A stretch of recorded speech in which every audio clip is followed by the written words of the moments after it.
아멘. 할렐루야. 주일 오전 예배 함께 하신 모든 우리 사랑하는 성도님들 주님 안에서 환영하고 또 축복합니다. 오늘도 주 앞에 나온 저희 모든 하나님의 백성들 가운데 주님께서 약속하신 모든 축복과 또 함께 하시겠다 말씀하신 그 모든 언약들이 충만히 이루어지는 귀한 시간 되시기를 바랍니다.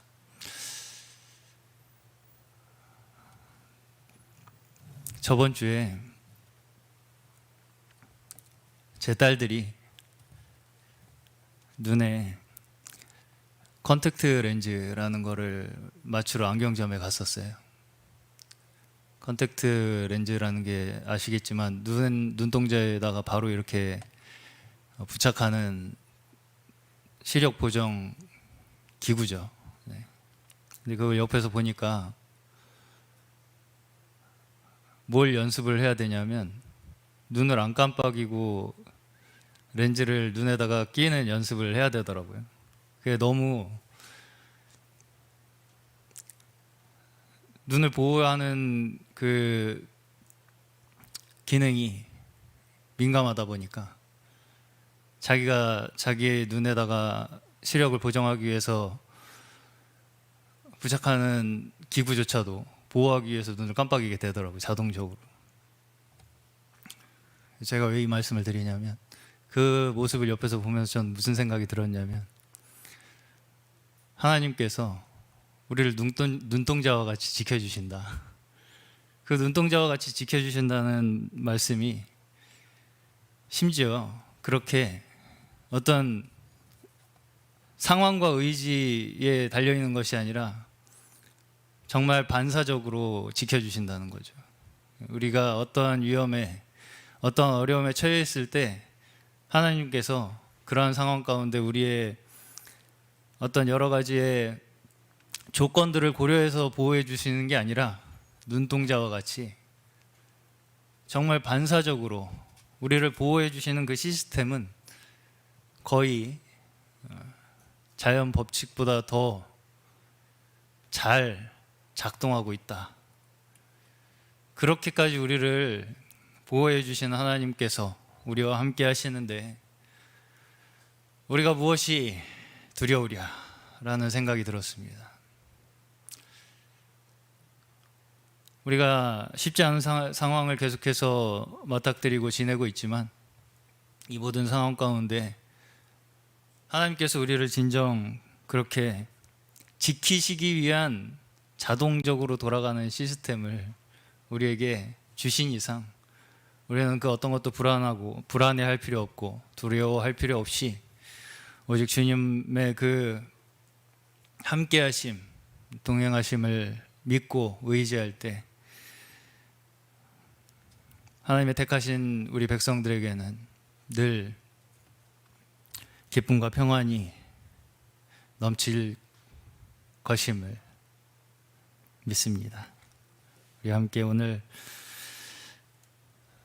우리의 마음이 더욱 하나님 앞에 온전히 올려지기를 간절히 우리 바라는 마음으로 찬양 드리시면서 주일 오전 예배를 하나님 앞에 올려드리겠습니다.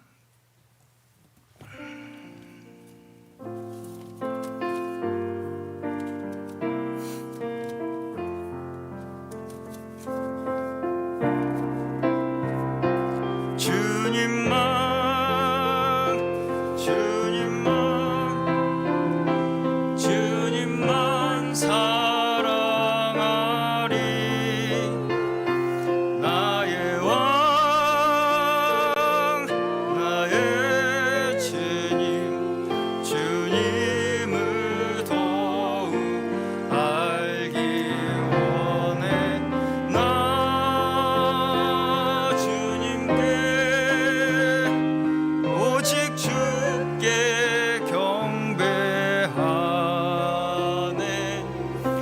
거룩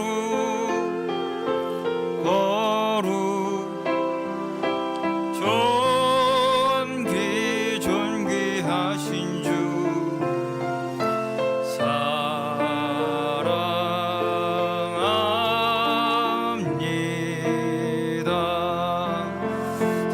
주님만 사랑하리.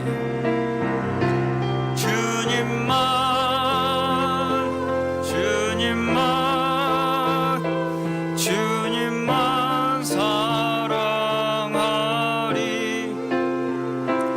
나의 왕 나의 주님을 더욱 알기 원해. 나 주님께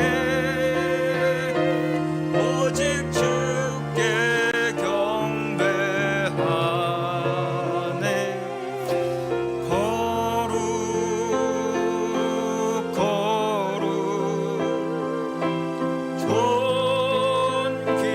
존귀하신 주 사랑합니다.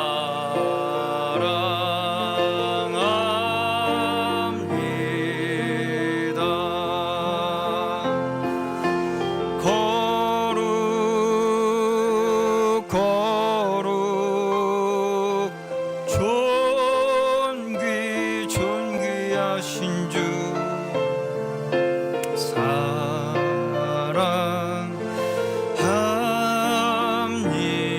사랑합니다. 다 같이 자리에서 일어나서 주셔서 찬양하시겠습니다.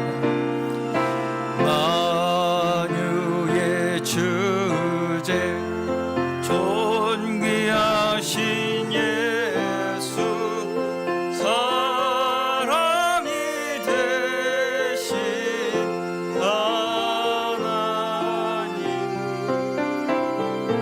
나 사모하여 영원히 섬길 내 영광 되신 주로다.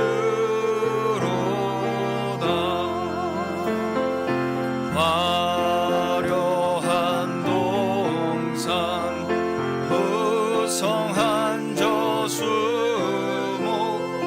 다 아름답고 묘하나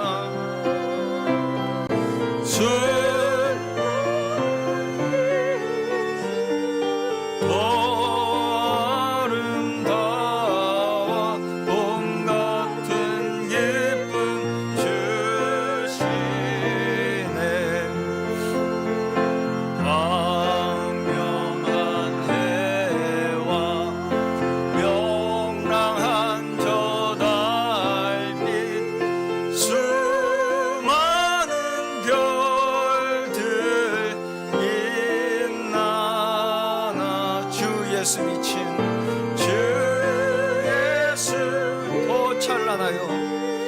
더 찬란하여 참 비교할 수 없도다.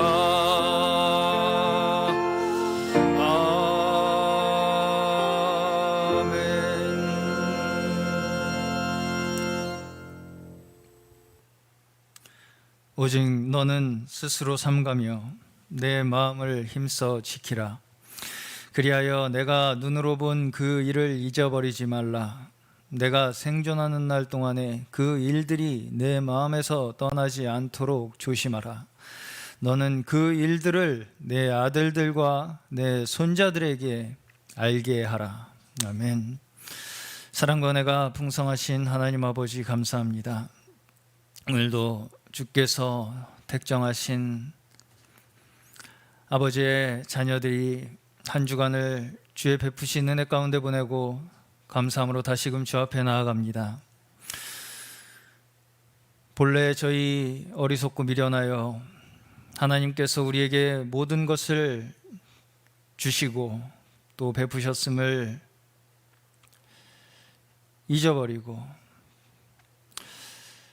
자긍하여 허망한 것에 저희의 마음을 두고 또 사라질 것들을 구하며 살던 자들이었으나 아버지께서 저희 가운데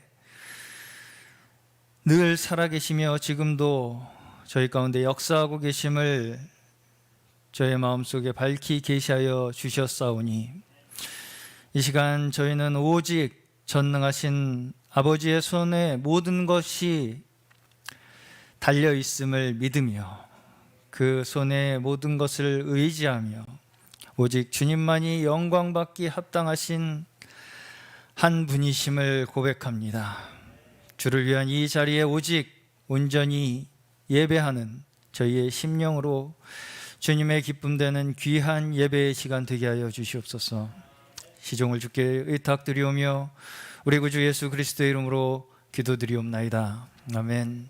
전능하사 천지를 만드신 하나님 아버지를 내가 믿사오며 그 외아들 우리 주 예수 그리스도를 믿사오니 이는 성령으로 잉태하사 동정녀 마리아에게 나시고 본디오 빌라도에게 고난을 받으사 십자가에 못 박혀 죽으시고 장사한 지 사흘 만에 죽은 자 가운데서 다시 살아나시며 하늘에 오르사 전능하신 하나님 우편에 앉아 계시다가 저리로서 산 자와 죽은 자를 심판하러 오시리라.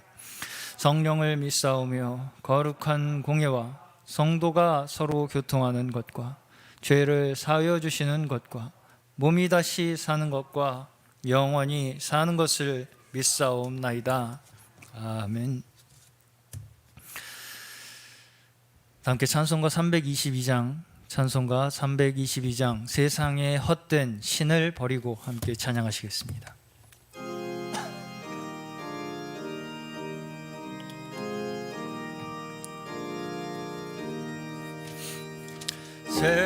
세상의 헛된 신을 버리고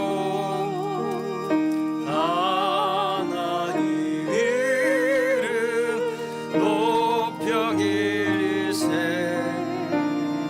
온전한 백성 모두 나와서 다 같이 하나님만 섬기세. 세상의 헛된 우상 버리고 인간의 모든 부귀영화와 거짓과 불의 모두 버리고 온전히 하나님만 섬기세.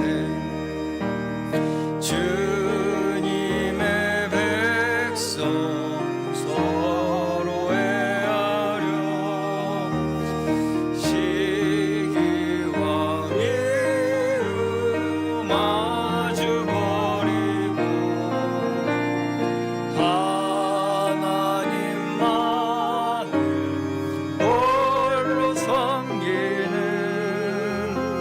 천국을 얻소서. 하늘보다 높고 바다보다 넓은 하나님 아버지의 사랑을 찬양합니다. 이 시간 예배당에서 또는 각자의 처소에서 예배를 드리는 저희 모두 예배드릴 수 있도록 지켜주신 주님께 감사합니다. 코로나로 인하여 불편과 불안이 삶의 일부가 되었고 건강과 경제적으로 절망 가운데 있지만 그 안에서도 주님의 약속의 말씀을 신뢰하여 마음의 감사함과 평안이 넘치도록 우리를 주관하여 주시옵소서. 특히 코로나 주사를 맞는 성도 한 명 한 명에게 주님의 성령이 보호해 주시기를 믿습니다. 그리고 또한 이 시간 청년과 중고등부 또한 주일학교 학생들을 위하여 기도하기 원합니다. 이제 한참 하나님의 꿈을 쫓아 활동적이고 계획적으로 자신을 건축할 시기에 참 세상이 희망이 없고 모든 것을 막아놓는 환경으로 인하여 집에서 미디어만을 의존하게 살고 있습니다. 그런 그들을 위해 저희가 할 수 있는 것은 오직 기도뿐입니다. 그들에게 성령님께서 하나님의 나라를 소망하게 하시고 세상에서 우리들의 역할을 알게 하시고 진리가 말씀이 중심이 되게 하여 주셔서 하나님의 계획 안에서 자라나고 성숙하게 하여 주옵소서. 또한 여호와 앞에서 존귀한 자녀로서 예수 그리스도 나의 하나님께 삶을 맡기고 그 안에서 주님을 풍성히 누리게 하여 주옵소서. 전 매주 영어 설교와 몽골어 설교 등으로 주님에게 있어 열심히 헌신을 다하시는 감독 목사님의 건강을 지켜주시고, 또한 저희 성도들은 그 본을 따라 주님의 계시를 사모하게 하여 주옵소서. 오늘도 하나님의 인격과 역사라는 제목으로 말씀을 전하실 때 다시금 우리의 말씀에 듣는 귀가 또는 성경을 보는 눈이 띄어져서 주님이 원하시는 그리스도의 장성한 분량이 충만한 데까지 이르는 시간 되게 하여 주시옵소서. 전지전능하신 주님께 감사드리며 이 모든 기도 예수님의 이름으로 기도드렸습니다. 아멘.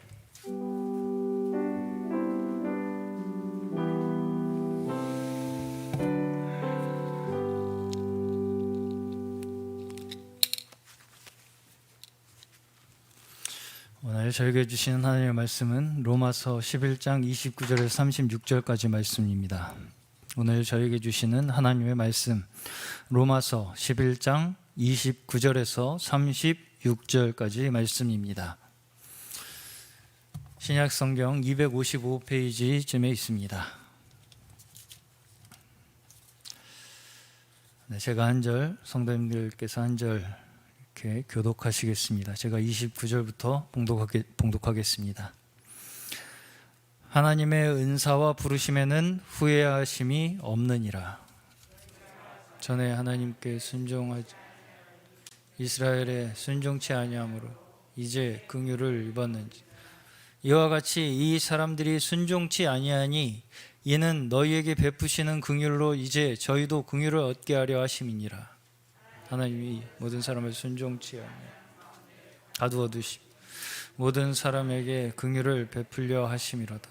깊도다 하나님의 지혜와 지식에 부요하며 그의 판단은 측량지 못할 것이며 그의 길은 찾지 못할 것이로다. 누가 주의 마음을 알았느뇨? 누가 그의 모사가 되었느뇨? 누가 주께 먼저 드려서 갚으심을 받겠느뇨? 이는 만물이 주에게서 나오고 주로 말미암고 주에게로 돌아가미리라. 영광이 그에게 세세에 있으리로다. 아멘. 아멘. 잠시 교회 소식 전달해 드리겠습니다. 오늘 계속해서 마찬가지로 코로나19 방역지침 사회적 거리두기 4단계 기준 하에 예배를 진행하고 있습니다.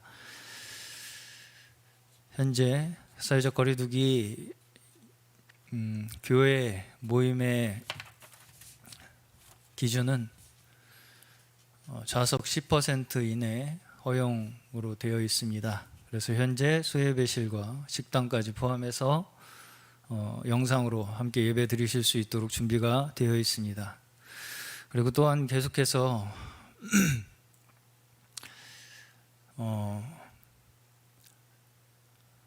이 4단계 방침이 9월 5일까지 또 연장이 되었습니다. 다 아시다시피 매체를 통해서 접하셨겠지만 계속 확진자가 줄지 않고 있는 상황에 있기 때문에 9월 5일까지 계속해서 이 현재 상황으로 또 유지가 되어야 할 것 같습니다. 아무쪼록 성도님들께서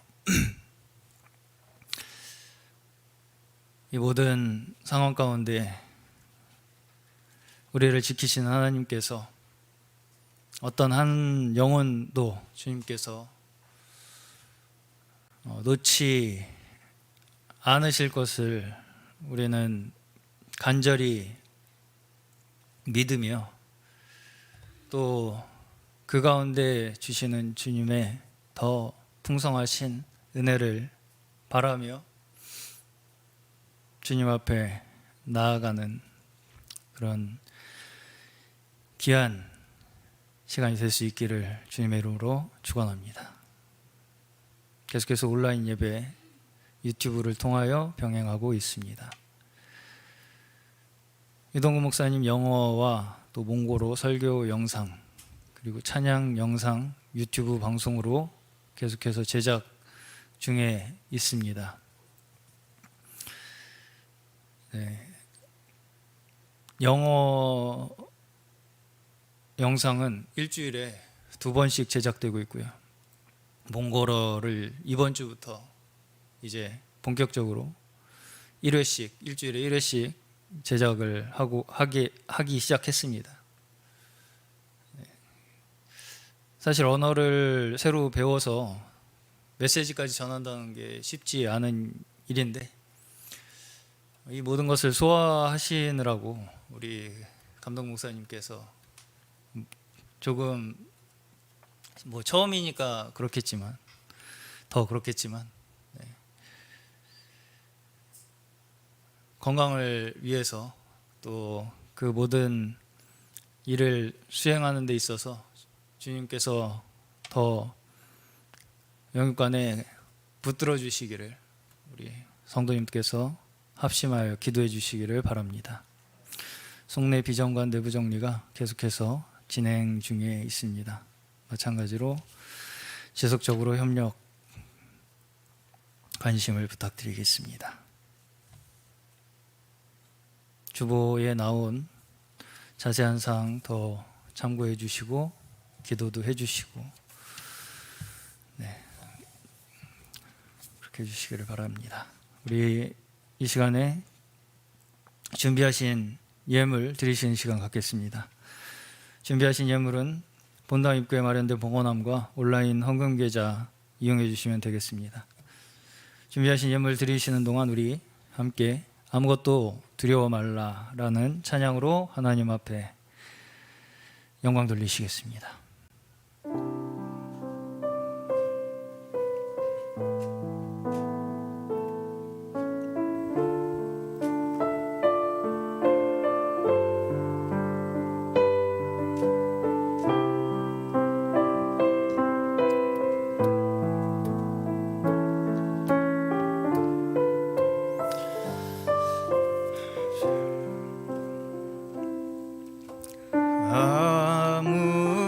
아무것도 두려워 말라. 주 나의 하나님이 지켜주시네. 놀라지 마라, 겁내지 마라. 주님 나를 지켜주시네. 다시 한번 아무것도 두려워 말라. 아무것도 두려워 말. 주 나의 하나님이 지켜주시네. 나의 하나님이 지켜주시네. 놀라지 마라, 겁내지 마라. 주님 나를 지켜주시네.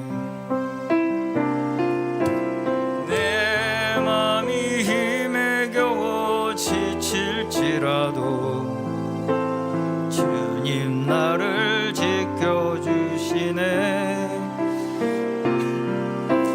세상의 험한 풍파 몰아칠 때도 주님 나를 지켜주시네.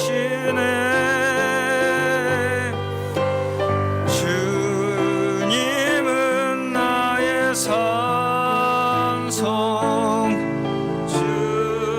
주님은 나의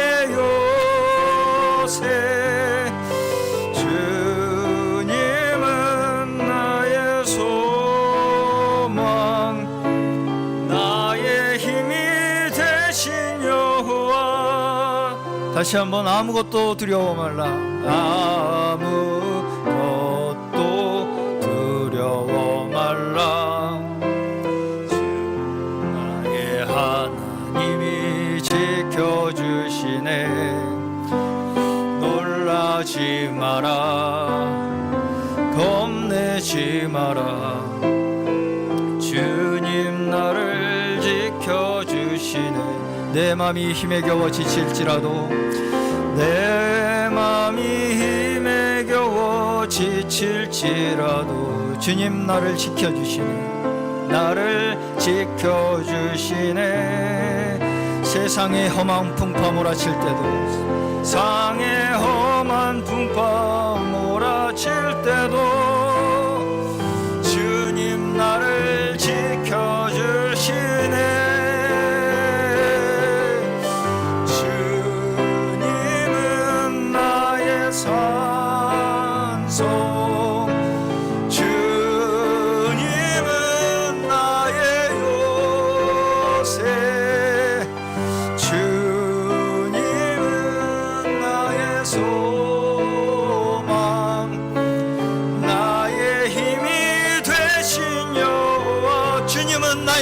주옵소서.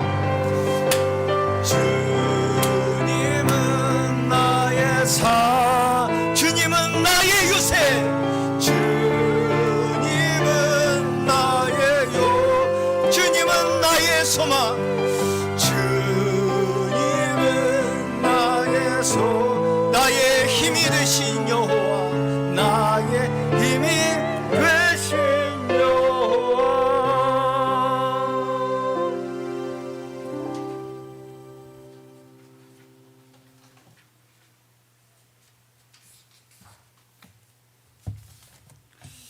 다시 한번 기도하고 시작하겠습니다. 아버지 하나님 감사합니다.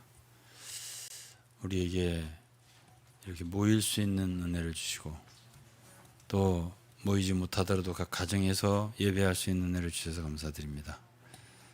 하나님 아버지, 예수의 이름으로 모인 모든 무리에게 언제나 주의 언약대로 함께하여 주시고 은혜를 베푸시며 빛을 허락하시고 유익을 허락해 주시고 복을 내려 주옵소서.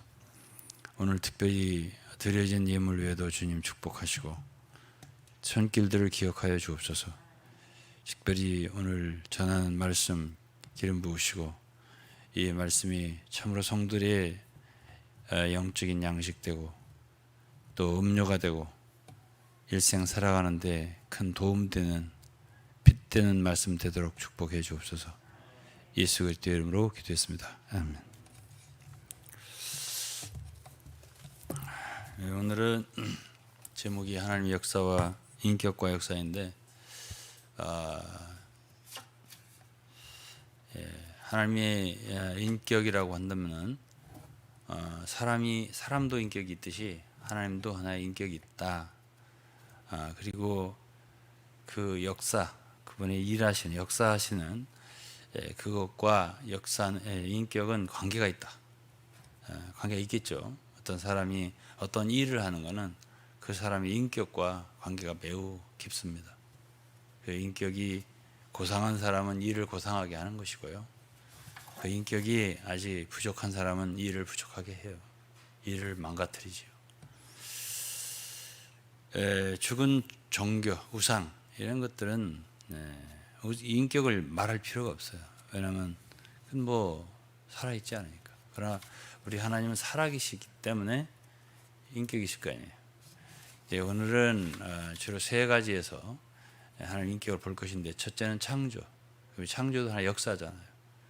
그러면 그 창조 속에 그분의 인격이 녹아들어 있겠죠. 그 창조를 살피면서 하나님의 인격을 한번 보자는 거지. 하나님은 어떤 분인가, 어떤 성품을 갖고 있고 대체 어떤 인품을 갖고 계시나, 어떤 종류의 인격이신가, 이것을 보자. 그리고 이제 두 번째는 그분의 구속에서, 그분이 이제 우리를 구원하는 역사, 예수 그리스도를 보내셔서 구속하신 역사, 거기도 다만 우리를 구원하시는 게 아니라 그 일을 하시는데도 그분의 인격이 거기에 들어있고 그것이 그의 역사에서 나타나는 거예요. 그다음에 이제 세 번째는 이제 그분의 구원하는 그 구원하는 섭리. 그것이 요즘에 이제 이 모든 게 로마서예요. 지금 중심은 로마서 11장을 읽다 보면, 제가 11장 읽다 보니까 그분의 인격이 만져지는 거예요. 그분은 어쨌든 우리가 사람을 대하면, 가령 부모님을 대하면 그 인격이 만져질 때가 있잖아요. 이분은 이러한 분이구나, 이러한 마음을 갖고 있구나, 이러한 특징이 있구나, 이런 걸 느끼듯이 그걸 느끼겠는 거예요. 저는 성경을 읽을 때 정말 많은 경우에 그걸 느꼈어요. 그래서 오늘은 제목이 하나님의 인격과 역사입니다. 그래서 이제 로마서 11장 33절에 보면 깊도다 하나님의 지혜와 지식에 부요하며, 이 사도 바울이 말한 거예요. 그의 판단, 판단이라는 건 하나의 심판. 우리의 하나님 판단하시는 게 있을 거 아니에요. 우리 사람도 어떤 일을 판단하는 거 있잖아요. 이게 하나님의 판단 또는 영어로는 judgment니까 심판. 측량치 못할 것이다. 또 그분의 길이 있을 거 아니에요. His way라고 했는데요. unfathomable. 길은 찾지 못한다. 헤아릴 수 없다. 그분이 어떤 길을 어떻게 이렇게 가시는지, 어떻게 가시는지 찾을 수 없다. 그리고 누가 주의 마음을 알았느냐 그랬습니다. 깊다는 얘기죠. 무엇이 깊어요? 그분의 인격 자체가 사람이 알기 어렵다. 깊은 분이다. 그분의 지혜와 지식은 부요하고 너무나 깊어서 쉽게 알 수 없다. 사람도 쉽게 몰라요. 사람도 그렇게 쉽게 모릅니다. 치러봐야 알아요. 그런 것처럼 하나님도 참 오랫동안 우리가 말씀을 보고 참 하나님 앞에 참 그분과 동행하며 생활하고 그럴 때 조금씩 알아가는 거예요. 창조를 한번 생각해 보겠습니다. 창세기 1장에는 하나님의 창조가 나와요. 그렇죠? 그런데 이제 그 창조를 시작하기 전에 그 창세기 1장 2절에 보면 어떤 상태가 있었는데 그것이 땅이 혼돈하고 공허하며 흑암이 깊음 위에 있고 그렇습니다. 하나님의 신은 수면 위에 운행하시니라. 2절이죠. 그게 이제 혼돈, 공허 이런 거는 하나님이 그거는 아직 창조 안 한 거예요. 그리고 그는 사단과 비슷한 거예요. 이 케이오스라는 말 아시죠? 혼돈. 그런 상태. 그거는 우리 사람으로 말하면 믿지 않을 때 그때 상태예요. 그냥 질서가 없는 거지. 혼돈한 거, 혼돈스러운 거예요. 그리고 공허한 거예요. 그리고 거기에는 흑암이 있는 거지. 그런 상태에서 이제 하나님께서 우주 만물을 창조하실 때 첫째 빛이 있으라 이렇게 했잖아요. 빛이 있으라. 그러면서 이제 한 줄기 빛이 비치기 시작하고 그러면서 이제 창조가 시작됐습니다. 그러면 이제 우리가 이 하나님이 창조를 볼 때 우리는 하나님의 속성을 느낄 수가 있어요. 그게 뭐냐? 하나님은 어지럽고 혼돈스러운 거 싫어하신다. 그분이 뭔가를 하셨다 하면 거기서부터는 질서가 생긴다는 걸 알 수가 있어요. 그래서 고린도서 14장에도 하나님은 어지러움의 하나님이 아니요 질서의 하나님이다 하는 말씀이 있어요. 그러니까 우리가 하나님을 믿었다, 하나님 자녀다 할 때는 이제 하나님의 그 빛을 얻었고 그분을 닮아가는 거 아니에요. 그러면 그 사람의 인생은 그때부터 비로소 빛이 있게 되는 거고 질서라고 하는 것이 생기는 거예요. 그럼 그 이전은 뭐예요? 혼돈이죠. 그리고 공허죠. 그리고 어둠인 거예요. 그래서 하나님 믿는다는 건 굉장히 중요한 의미를 가져요. 그러면 이제 우리가 하나님의 인격과 역사를 알게 되면 우리 자신도 이제 어떻게 되어간다는 것을 알게 되겠죠. 하나님은 창세기 1장에 보면 그 첫째 날 하신 거 있고요. 빛이 있으라 어둠과 빛을 나눴다고 했습니다. 그리고 낮과 밤이 있게 하고 둘째 날은 궁창 위에 물과 아랫물을 나누었다. 그리고 이제 궁창을 지으셨다. 둘째 날. 셋째 날은 그 전에는 어째요? 전체가 수면이에요. 물. 그런데 이제 육지 땅이 드러나게 하셨다. 셋째 날이에요. 그리고서 이제 그 드러난 땅에 수목이 자라게 하셨다. 뭐 풀이라든가 채소라든가 이 구분이 되어 있어요. 창세기 1장이면은 처음부터 풀이 어떻게 변해갖고 야채가 돼서 먹을 거 이게 아니고 처음부터 야채는 야채고 풀은 풀이고 또 과목은 과목이에요. 예? 그리고 나무는 나무고 열매 맺는 과목이 따로 있는 거지. 예? 다섯째 날, 여섯째 날 참 짐승도 마찬가지예요. 예?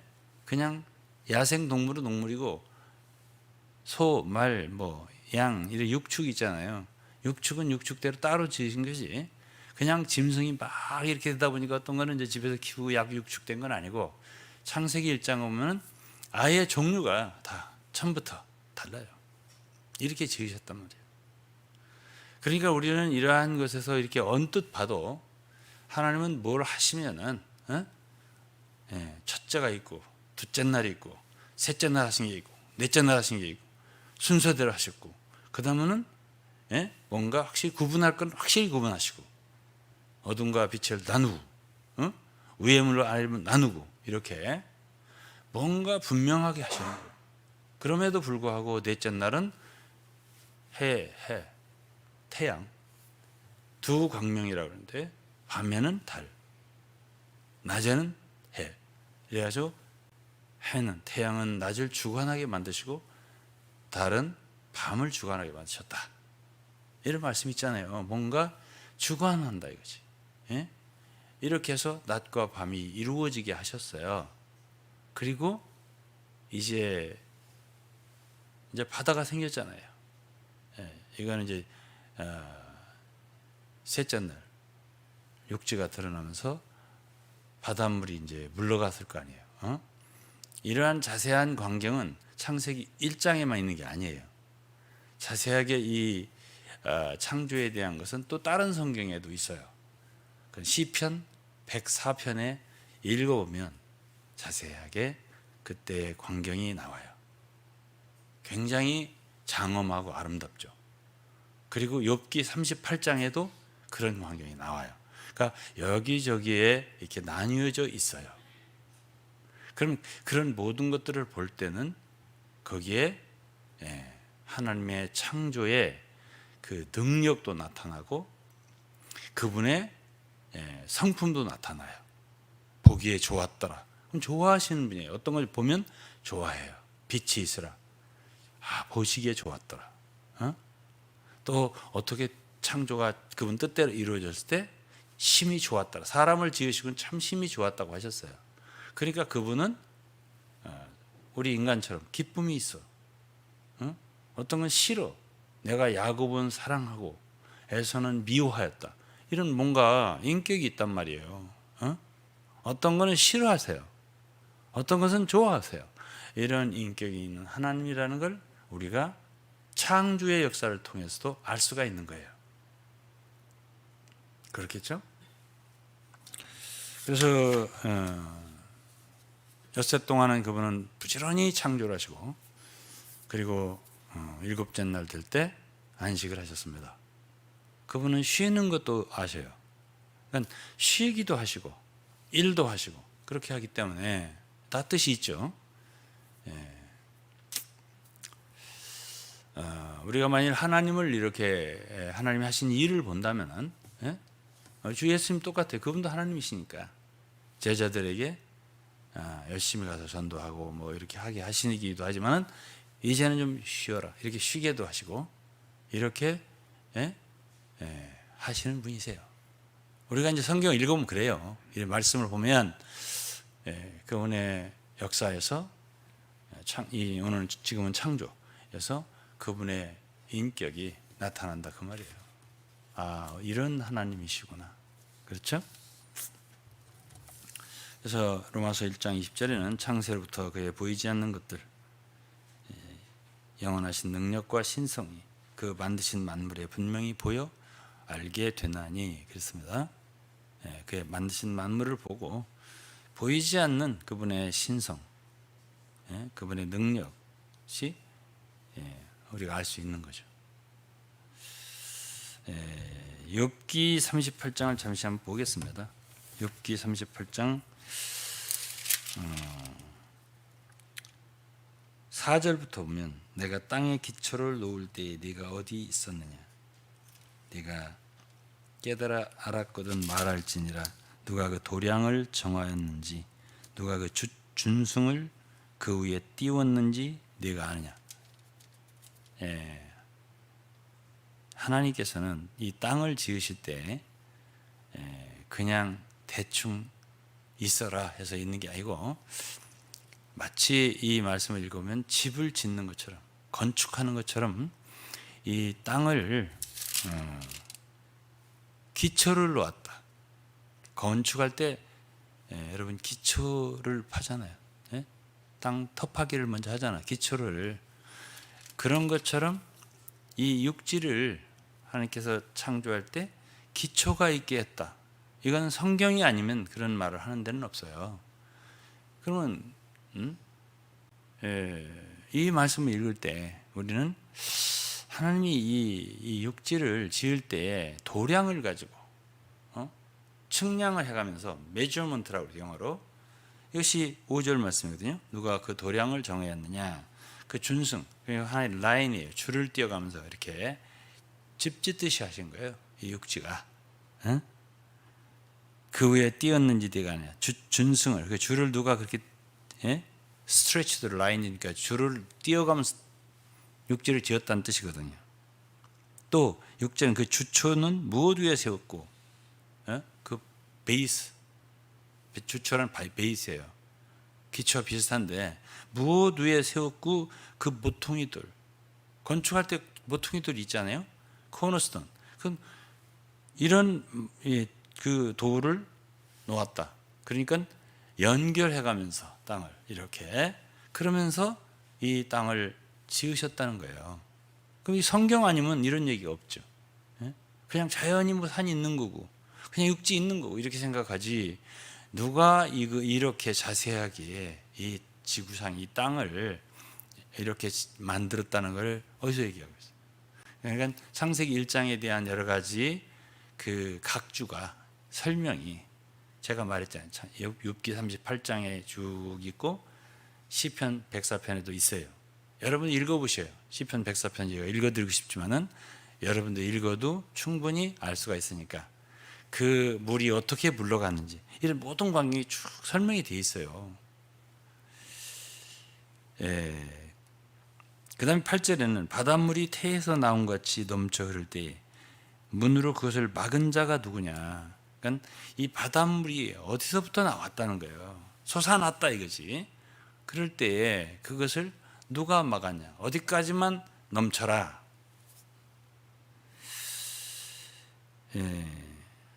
그러면서 이제 뭐 9절에는 뭐 구름으로 의복을 만들고 흑암으로 강보를 만들고 이거는 뭐를 바다를 그냥 있게 한 게 아니고 거기 아름답게 거기에 뭔가 입혔다. 이런 뜻으로 말씀하시고 10절에는 계한을 정하여 이거는 바운더리 그 경계예요. 여기까지만 흘러라. 그래서 이제 섬이든지 바닷가든지 보면은 그 바로 옆에 집을 짓잖아요. 그 항상 위험해 보이죠. 우리는 볼 때. 저거 잘못해서 물 쫙 올라오면 다 넘치는데. 그게 일본 쓰나미가 그런 거 아니겠어요? 그러나 거기까지 더 이상 넘치지 마라. 이렇게 누가 했느냐. 이런 말씀을 욥기 38장에서 했어요. 그래서 11절에는 이르기를 내가 여기까지 오고 물들어 넘어가지 못하리니 네 교만한 물결이 여기 그칠지니라 하였었노라. 네가 나던 날부터 아침을 명하였었느냐? 새벽으로 그 처소를 알게 하고 그것으로 땅끝에 비추게 하고. 그러니까 빛을 명해서 온 땅을 비추게 했다. 이것을 다 하나님이 하셨다는 거 아니겠어요? 빛이 있으라. 창세기 1장에 그것만 얘기했지만 이런 설명에 보면은 자세하게 그분이 빛으로 온 땅을 비추게 하신 그 모든 역사를 말씀하세요. 자, 그러면은 우리는 이러한 모든 그 하나님의 창조의 사역, 그래서 그분의 그 인격을 알 수가 있어요. 너무 귀하죠. 위대하시고 위대한 창조잖아요. 하나님의 창조가. 저는 뭐 이렇게 예수를 믿고 이제 지금 제가 이제 이 얘기를 안 할까 말까 하다가 광고 시간에 얘기를 하니까 제가 얘기를 하는 거예요.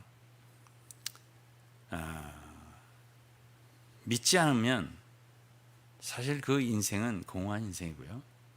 그는 혼돈이에요. 예? 왜 사는지 몰라요. 어떻게 살아야 되는지도 몰라요. 그런데 이제 우리가 예수 그리스도를 믿었다 할 때, 한 자녀가 되었다 할 때부터 우리의 인생은 그때부터는 빛이 있고 질서가 생기는 거예요. 어떻게 살아야 할지가 생기는 거예요. 저도 이제 처음 믿었을 때 처음부터 환한 그건 아니지만은 이렇게 걸어왔을 때 참 처음엔 이런 일 하게 하시고 저런 일 하게 하시고 참 그랬어요. 많이 어려울 때도 많이 있었고 혼돈스러울 때도 있었어요. 사실은 없는 건 아니었어요. 그러나 세월이 갈수록 점점 이렇게 빛이 이렇게 그런 말씀도 있어요. 성경에 욥기에 보면 있어요. 빛이 이 비행기를 타고 미국 같은 데 이렇게 오다 보면은 이게 새벽이 이렇게 빛이 드리워지는 광경도 볼 수가 있어요. 어두웠다가 이제 물러가는 거예요. 어둠이 쭉 이렇게 비치는 게 있어요. 그런 것처럼 우리 인생도 점점 어둠이 물러가요. 그리고 질서가 생겨나더라고. 그래서 저는 이제 참 주님 인도하셔서 외국에 나가서 선교를 이 나라 저 나라 하게 하시고 그러면서 이제 책을 이제 쓰게 하셨어요. 책을 쓰게 하셔서 참 열심히 책을 썼던 것 같아요. 제가 참 출판한 것이 뭐 한국어, 뭐 영어, 뭐 사실 뭐 자그만 것까지 하면 뭐 캄보디아, 불가리아 뭐 많은 책을 냈어요. 한 100여 권 냈을 것 같아요. 다 합하면. 근데 이제 제가 바이블뷰 내면서 이제 책을 이제 더 이상은 낼 것이 마음이 별로 없더라고요. 그때부터 저는 이제 얼마 안 됐죠. 이제 말씀을 전하기 시작한 거지. 과거부터 전했지만은 이제부터는 말씀을 그야말로 남겨놓는 거예요. 그야말로 지금 듣는 분이 얼마 안 될지라도 언젠가 정말 이 말씀을 정말 귀하게 여겨서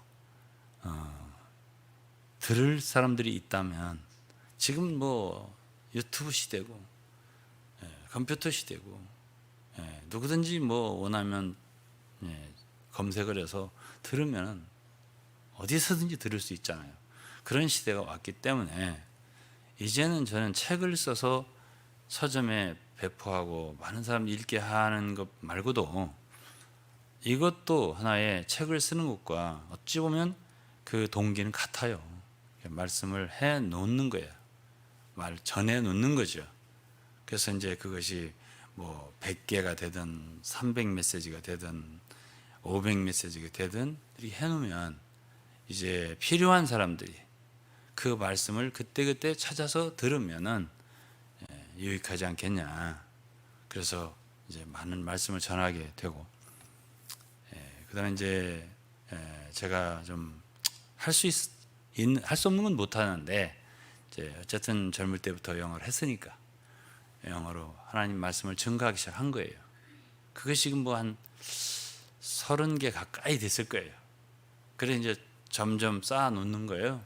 그래서 그럼 이제 듣기 원하는 사람들이 뭐 지금은 얼마 듣지 않을지라도 이제 들을 수 있게 이렇게 하는 거지.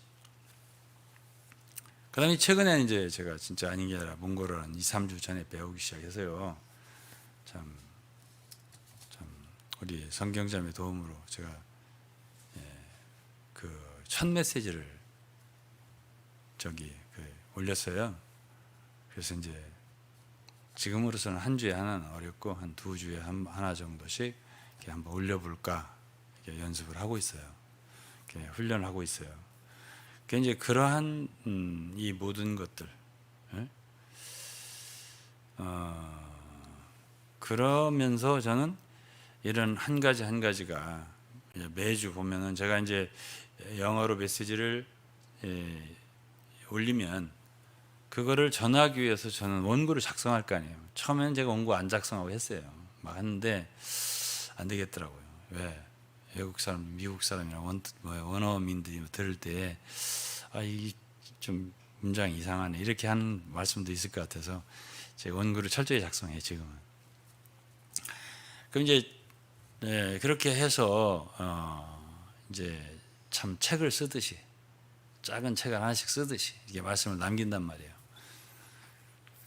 그렇게 해서 이제 그렇게 그러면 제가 한글로 설교를 하잖아요. 주일날은 편안하게 하는 거죠. 이제 하는 한국말로 하는 거니까. 그렇지만 이것도 원고를 작성해야 돼요. 제가 원고를 지금 다 작성했잖아요. 지금 하고 그다음에 이제 영어로 작성할 때는 이걸 그대로 영어로 하는 게 아니에요. 짧게 더 짧게 하는 거예요. 영어는 한 20분 분량 내외, 20분 내외 분량 이렇게.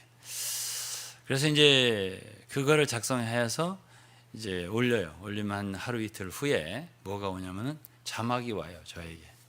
그럼 자막을 제가 이제 보면서 그 자막이 기계로 듣는 거니까 틀리는 게 있잖아요. 제가 어떻게 말하는데 단어로 틀리는 게 아니에요. 그걸 이제 고쳐야 돼요. 이거 고치는 작업이 한 메시지당 제가 생각할 때는 한 2시간 내에서 2시간 반 걸리더라고요. 거의 평균. 꼬박 앉아서 그걸 해야 돼요. 그 일주일에 2번씩 해야 돼요. 그거를. 그러니까 영어 메시지 작성하느라고 시간 가잖아요. 그 다음에 전하느라고 시간 가잖아요. 그걸 이제 저 영상 녹화를 우리 위방 목사님 해주잖아요. 저 혼자는 못해요. 다 옆에 이렇게 돕는 사람이 있는 거예요. 한글 메시지도 우리 차현욱 간사가 해주니까 제가 이게 할 수 있는 거지 저 혼자 할 수 있는 것이란 없어요. 그게 다 동역자들이 있는 거예요. 몽골어 메시지도 우리 김성경 자매가 어떻게 그걸 왜 가나 하고 갔는데 1년 동안 가서 몽골어를 배우고 왔어요. 와서 이제 저한테 지금 너무나 큰 도움이 되고 있잖아요. 그래서 이렇게 많은 사람들의 도움, 또 여기에 나와서 제 말씀을 들어주시는 성도들, 기도해 주시는 성도들의 협력이 있기 때문에 제가 또 할 수 있는 게 있어요. 또 여러분들도 이렇게 하려면 물질로 도와야 되고 많은 것이 있기 때문에 이게 이 예배당이 존립할 수 있는 거고 우리가 함께 할 수 있는 거잖아요. 모든 게. 그래서 이 교회 그리스도의 몸이란 개인적으로 뭔가 할 수 있는 건 없고 다 단체적으로 함께 하는 거거든요. 경기로 말하면 무슨 골프 선수처럼 무슨 이 탁구 선수처럼 혼자 하는 게 아니라 단체 경기란 말이에요. 이 교회가. 다 잘해야 돼. 서로가 다 합심을 해야지. 그래서 이제 우리가 이걸 해내는 것인데요. 저는 이제 그러면서 한 가지 한 가지가 쉬운 건 없어요. 그럼에도 불구하고 저는 일주일 동안 정말 짬이 없어요. 안 그렇겠어요? 짬이 없잖아요. 그걸 시간수로 따져 보더라도 엄청 많은 시간이 드는 작업이에요. 모든 게. 저 혼자 하는 건 아니지만 그래도. 그런데 이제 그러면서도 저는 휴식을 반드시 가져요. 하루 종일 휴식은 아니고 안 되고 나눠서 한 2-3번 나눠서 한 4-5시간씩 서너 시간씩 반드시 쉬어요. 왜? 하나님도 6일간 일하시고 하루를 쉬셨는데 제가 무슨 전능자도 아니고 그 사람이 쓰러져요. 제가. 그래서 이제 휴식도 한다 말씀드려요. 그러면 저는 질서가 많이 생겨난 사람이에요. 그러니까 거의 저는 이렇게 일주일 생활이 이렇게 이렇게 루틴화되어 있어요. 많은 생활이 루틴화되어 있어요. 이렇게 그때는 그거 하는 거예요. 저 때는 저거 하는 거예요. 항상 이렇게 돌아가는 거예요. 그래서 이제 우리가 정말 하나님을 믿었을 때의 좋은 점 뭐예요? 빛을 얻으니까 어둠 속에서는 어디로 갈 바를 몰라요. 막 헤매는 거란 말이야. 그걸 혼돈이라고 하잖아요. 그런데 이제 믿었을 때는 우리가 어쨌든 빛을 얻기 때문에 내가 어디로 갈 바를 알고 무엇을 할 바를 알고 이렇게 하나씩 해나가는. 그래서 나중에 뭔가 성취가 있는 열매가 있다 이렇게 표현하잖아요. 그런 사람이 될 수 있는 것은 예수 그리스도를 믿는 길 외에는 없어요. 그러면 우리는 창조의 사역에서 분명히 알 수가 있죠. 여기에 길이 있다. 이 외에는 길이 없겠구나 하는 것은 우리가 분명히 알 수가 있죠. 자, 그다음에는 이제 그리스도의 구속에 대해서 좀 보겠습니다. 어쨌든 하나님이 사람을 창조하셨어요. 여섯째 날에 창조하셨을 때 하나님 만사 만물을 지으시고 그 만물을 다스리고 정복하는 그러한 존재로 대표로 사람을 지으신 거예요. 땅을 정복하라, 다스리라. 그러니까 하나님은 그것이 이제 왕국이라고 그래요. 그러니까 하나님은 뭐를 그냥 무질서하게 만들어 놓으시고 마음대로 돌아가라 이렇게 하지 않으셨어요. 그러니까 사람이라고 하는 하나의 대표적인 존재, 하나님을 대표할 수 있는 그분의 형상과 모양대로 지으신 그런 존재를 지으셔서 그 손에 맡긴 거예요. 이 만물을, 땅에 있는 모든 것들을 네가 다스려라. 생물도 다스리고 동물도 다스리고 땅에 기는 것도 다스리고 이 땅도 네가 정복하고 이렇게 하라고 사람을 지으신 거예요. 그러니까 분명히 하나님은 어지러운 건 아니죠. 그렇죠? 그런데 그것이 무너져 버린 것은 사단의 개입이에요. 그 마귀는 혼돈하게 하는, 어지럽게 만드는 장본인이잖아요. 그게 동산에서 뱀이 들어와서 땅에 기는 거잖아요. 하나님이 원래는 사람을 지을 때 정복하라 했는데 뱀에게 먹혔잖아요. 속았잖아요. 그래서 죄인이 되어버렸단 말이에요. 이걸 인간의 타락이라고 그래요. 창세기 3장부터 시작됩니다. 그렇죠? 뱀이 들어왔단 말이에요. 그래서 오늘날에 이런 혼돈이 있는 거예요. 아프간 사태를 보세요. 요즘에. 그게 혼돈이 아닌가요? 예? 그럼 이 지구상에 아프간만 혼돈인가요? 엄청난 혼돈이 있는 거예요. 지금 이걸 누가 해결합니까? 하나님이 이러한 상태가 되라고 창조하셨겠습니까? 창세기 1장을 읽어보면 절대 아니죠. 이 땅을 정복하고 다스려라. 하나님 왕국을 염두에 두고 창조하셨단 말이에요. 만유를 그리스도 안에서 통일되게. 결국 그렇게 하세요. 그것이 에베소 1장 10절 말씀 아니에요? 만유를 그리스도 안에서 통일되게 하려 하심이라. 그것이 이제 결국 구속의 목적이에요. 결국 하나님은 회복을 하세요. 일단 사단이 들어와서 어지럽혀 놓았어요, 지금. 그렇지만 구속이 하나의 시발점이에요. 그 모든 회복하는. 그리고 그리스도의 재림으로 그분의 회복은 완성이 돼요. 그래서 그리스도의 재림을 만유를 회복하는 때라고 말했죠. 사도행전 3장에. 회복이 돼요, 결국은. 그렇지만 그 하나님께서는 한 번에 회복하는 게 아니라 그리스도의 십자가의 구속을 통해서 거기서부터 회복이 되는 거거든요. 그 그리스도를 믿은 사람들, 그 속에서부터 회복해 나가는 거거든요.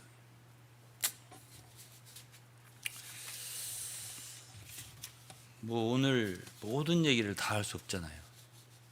그러니까 저는 오늘 그냥 그리스도의 구속에 나타난 하나님의 인격, 이걸 좀 보겠어요. 그게 그리스도의 구속에도 그분의 인격이 나타났어요. 그래서 로마서 1장 17절에 보면 복음에는 뭐가 나타났다 하냐면 하나님의 의가 나타났다, 이렇게 표현되어 있습니다. 에베소 2장 보면요, 그분이 우리를 구원할 때 하나님의 사랑, 긍휼과 사랑이 풍성하신 하나님이었어요. 긍휼과 사랑이 나타난 거예요, 이 구속할 때. 그러니까 하나님 어떤 분이냐 하니까 그분은 창조에서는 제가 주로 질서에 대해서 많이 얘기했어요. 근데 그분의 구속에 있어서는 그분의 사랑과 긍휼이 많이 나타났어요. 사랑과 긍휼만이 아니에요. 우리를 구원하신 것에 대해서 또 그분은 은혜가 있으시다 해서 그 은혜의 풍성함을 오는 여러 세대에 나타내게 하려 하심이라. 우리를 구속하실 때에 그분은 그분 속에 있는 한없는 은혜가 있으신 분인데, 사람을, 죄인을 멸망할 죄인이잖아요. 구속하는, 구원하는 일에 있어서 하나님의 속성이, 인격이 많이 나타났어요. 최대로 나타났다고 말할 수 있어요. 그분은 그 속에 얼마나 사랑이 크신 분인가, 동정과 자비, 긍휼이 크신 분인가 하는 것이 나타나는 거예요.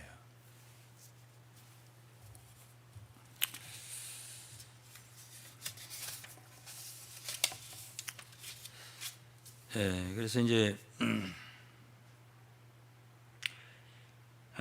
로마 3장 21절에 이런 말씀이 있어요. 이제는 율법 위에 하나님의 한 의가 나타났으니, 하나님의 한 의가 나타났다 그랬습니다. 율법과 선지자들이 증거를 받은 것이라. 곧 예수 그리스도를 믿음으로 말미암아 모두 믿는 자에게 미친 하나님의 의니 차별이 없느니라. 의가 나타났다. 이 하나님의 의가 나타났다. 의, 하나님의 의라고 하는 말은 그러니까 그분의 속성이 의예요. 그분은 의로우신 분이란 말이에요. 근데 그 하나님의 의 때문에 우리에게 너무 좋은 거예요. 우리에게 너무 좋은 게 하나님의 의인 거예요. 그 얘기는 내가 왜 이렇게 얘기하는가는 들으시면 이해할 거예요. 하나님과 사랑, 하나님 사랑과 긍휼, 이것도 그분이 우리를 구원한 동기인데요. 우리에게 더욱더 믿음의 확신을 주고 구원의 확신을 주는 건 의예요. 이제 한번 읽어볼게요. 23절입니다. 모든 사람이 죄를 범하였으며 하나님 영광에 이르지 못하더니 24절에 그리스도 예수 안에 구속으로 말미암아 하나님의 은혜로 값없이 의롭다함을 얻은 자 되었느니라. 값없이 의롭다함을 얻었다 했습니다. 뭐로? 그리스도 예수 안에 구속으로. 그분이 이루신 거죠. 그 다음에 25절에 이 예수를 하나님의 그의 피로 인하여 믿음으로 말미암는 화목제물로 세우셨으니 그랬습니다. 예수 그리스도를 화목제물로 세우셨으니, 이 화목제물이라는 말이 그 영어로는 mercy seat, 그래서 이제 그 시은좌라고도 번역할 수 있어요. 그거는 성전에 보면은 지성소 안에 언약궤가 있고 언약궤에 뚜껑이 있어요. 그 위에 이제 대제사장이 피를 뿌리는 곳이에요. 예수 그리스도가 바로 그 시은자가 됐다는 뜻이에요. 그러니까 화목 제물이라고 번역이 돼 있고, 또 어떤 데서는 mercy seat, 긍휼의 자리, 이렇게 돼서 이제 예수 그리스도 그 시은자를 통해서 말하자면 하나님과 사람은 만날 수가 있는 그 자리예요. 우리가 기도를 드릴 때 그 시은자의 그 말하자면 그 피를 통해서 하나님께 가고, 하나님도 우리에게 뭔가를 주실 때는 그곳을 통해서 주시는 바로 그 자리, 그것이 되셨다라는 뜻이에요. 그 뭐요? 그게 피로 인하여라고 했잖아요. 그의 피로 인하여 믿음으로 말미암는 화목제물로 세우셨으니, 이는 하나님께서 길이 참으시는 중에 전에 지은 죄를 간구하심으로. 전에 지은 죄가 뭐죠? 예수님이 십자가에 피 흘리시기 전에 참 아담으로부터 예수 그리스도의 십자가의 죽으심까지 거의 한 3,4천 년 동안 많은 사람들이 죄를 지었는데, 그때는 사람들이 용서함을 받을 수 있었겠어요, 없었겠어요? 용서를 해 주셨어요. 그러나 그때의 용서는 하나의 오늘날 거래로 말하면 약속어음 같아요. 왜냐하면 그 모든 죄에 대한 지불된 것은 2000년 전에 예수의 십자가에서 지불되기 때문에, 그 전에 믿었던 많은 사람들은 뭐 다윗이라든가 뭐 솔로몬이라든가 모세라든가 많은 사람들이 어쨌든 엘리야라든가 그걸 받았을 거 아니겠어요? 선지자들이라든가.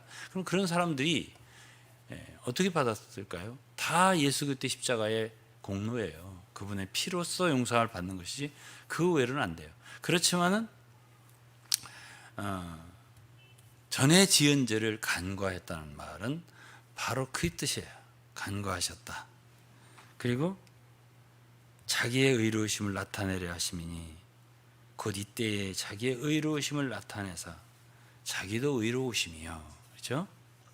하나님은 거기서 피를 흘리셔서 그 아들이 피를 흘리셔서 과거에 간과했던 모든 죄들에 대한 그것에 대한 결제를 한 거예요. 약속을 끊었던 것들에 대해 결제를 한 거예요. 십자가에서 피값으로다가 다 갚아준 거예요.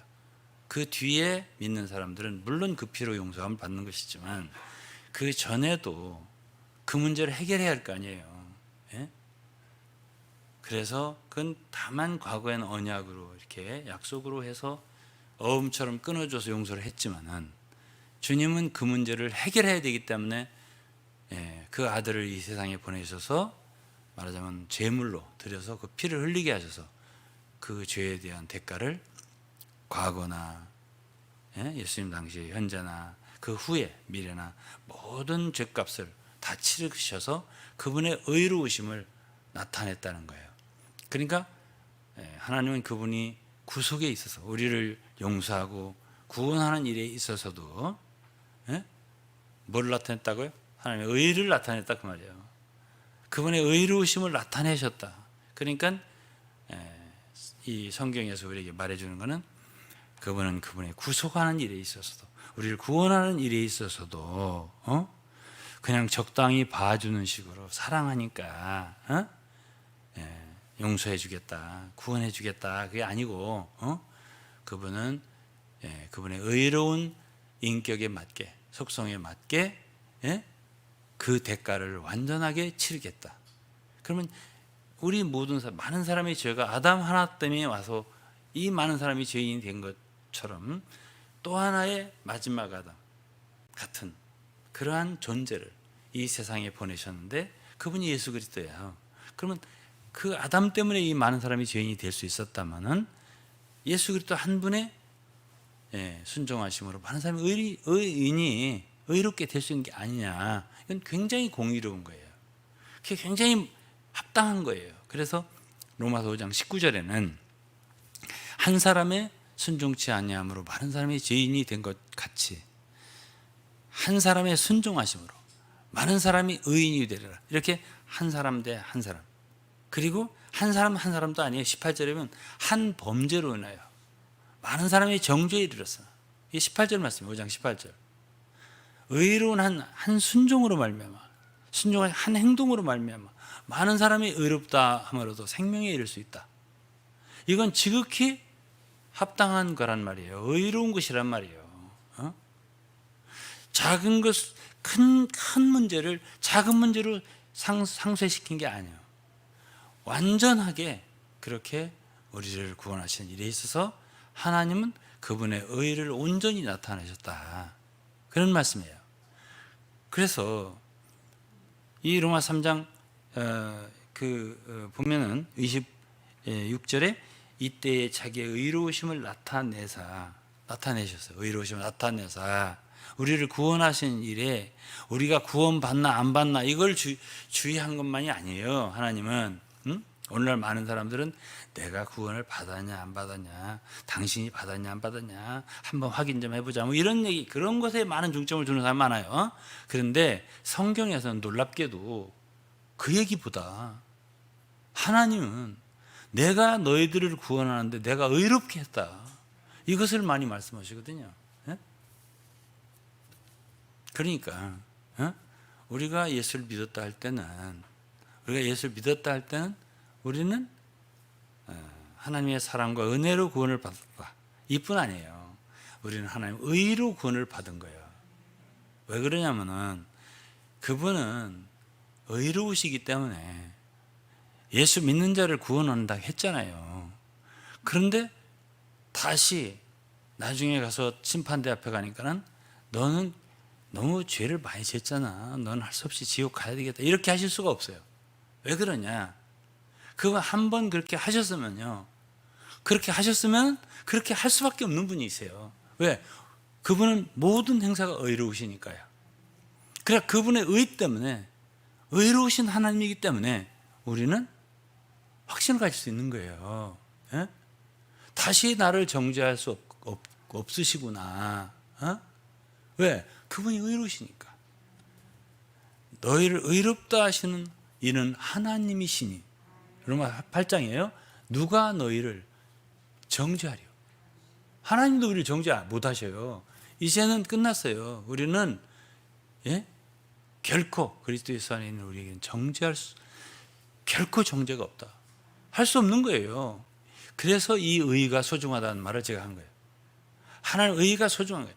이 우리를 구속하시고 구원한 역사에 있어서 하나님의 의가 나타났다. 그 의를 생각할 때 우리는 의심하면 안 돼요. 그러면 의심한다는 얘기는 뭐냐면 우리가 구원받은 것을 의심한다. 우리가 의롭게 된 걸 의심한다면 우리는 하나님을 불의한 분으로, 의롭지 않은 분으로 생각을 하는 것이기 때문에 그거는 굉장한 불경이에요. 불경죄예요. 그러니까 우리는 그분의 의를 믿기 때문에, 의롭게 우리를 구원하신 걸 알기 때문에 우리는 그 믿음의 반석에 굳게 설 수가 있는 거죠. 자, 그럼 이제 다음에는 구원의 섭리에 대해서. 이제 요즘에 이제 제가 이제 이 로마서를 이러한 관점에서 좀 보고 저런 관점에서 보고 있잖아요. 창조에 있어서는 로마서 1장에 나오잖아요. 그분의 신성과 보이지 않는 신성과 능력이 창조를 통해 나타났다고 창조에 대해서 좀 얘기하고, 이제 3장에서 구속에 대해서 좀 얘기하고, 그러면서 그분의 인격을 좀 말씀해 드리는 거 있잖아요. 그런데 9장과 11장, 이제 오늘 11장까지 이제 마치고 다음 주 12장으로 넘어가고 싶은 거예요. 그럼 11장에서는 9장서 11장까지는 이스라엘 백성들에 대한 바울 사도의 그런 생각인데, 사실은 그것이 하나님의 섭리죠. 그거를 깨달은 대로 바울이 얘기를 해놓고 있어요. 그러면 그 속에서 제가 11장을 읽으면서 하나님의 인격을 만졌다고 했잖아요. 느꼈다고. 그러면 그분이 이렇게 구속의 사역을 완성하실 때도 그분의 인격이 나타났지만, 모든 사람을 구원하는 역사를 하시는 일에도 그분의 성품이 나타나더라고요. 그것이 9장에서부터 11장까지의 이야기인데, 11장 조금 읽겠습니다. 제가